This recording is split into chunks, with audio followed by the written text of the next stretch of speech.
Hey everybody, I'm Rowdy Vall. And I'm Matthew Huff. And this is Movie Review. Today we'll be reviewing the newest movie to the newest Spider-Man franchise, No Way Home. Spoiler warning.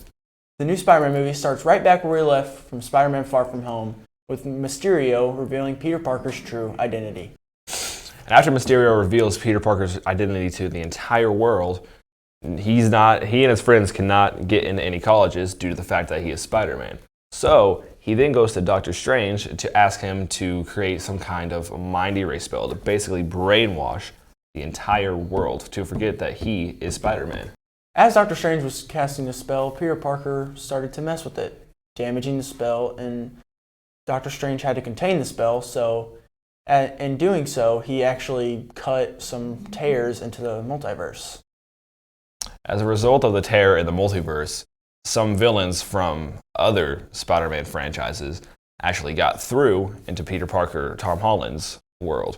So we have villains such as Green Goblin, Doc Ock, Electro, Lizard, and Sandman, all in Tom Holland's universe.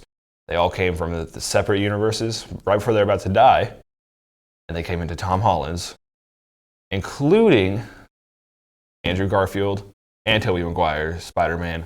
He actually successfully saved Doc Ock. He's saved his little chip for his arms from being fried, and he was in the process of helping everybody else when all of a sudden the evil Green Goblin comes out of Norman Osborn, goes on a rampage, and another spoiler alert, in the end, ends up freaking exploding May. Not literally, but there was a lot of explosions. May ends up dying, and that is Tom Holland's Spider-Man, Uncle Ben arc. And in the final few scenes, the three Spider-Men actually team up, go to the Statue of Liberty, because there's nobody at the Statue of Liberty to kind of contain any casualties, so there won't be any. And all three of them team up to lure in the villains and try to cure them. But in the process, one of the villains ends up knocking the entire thing down.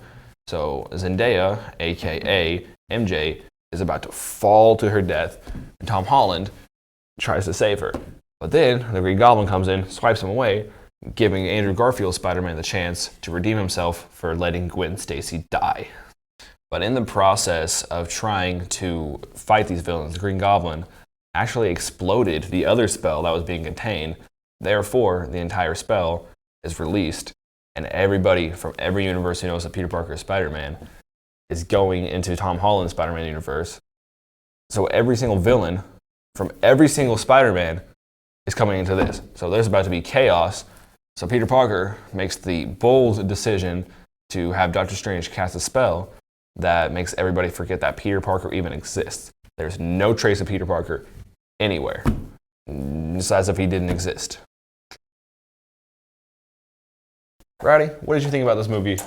I actually think this was probably one of the better Spider-Mans. I feel like they definitely used all three Spider-Men very well in the movie, also referring to a lot of old references from the old Spider-Mans. So yeah. For me personally, absolute best Spider-Man movie I've ever seen, and I'm not even that big of a Tom Holland fan. I'm an Andrew Garfield Spider-Man fan. Don't crucify me for that. An incredible movie, 10 out of 10. Probably the best Marvel movie I've ever watched. If you haven't watched it already, go watch it. I don't care if we spoiled it for you. It's worth the watch anyway. Movie review, out.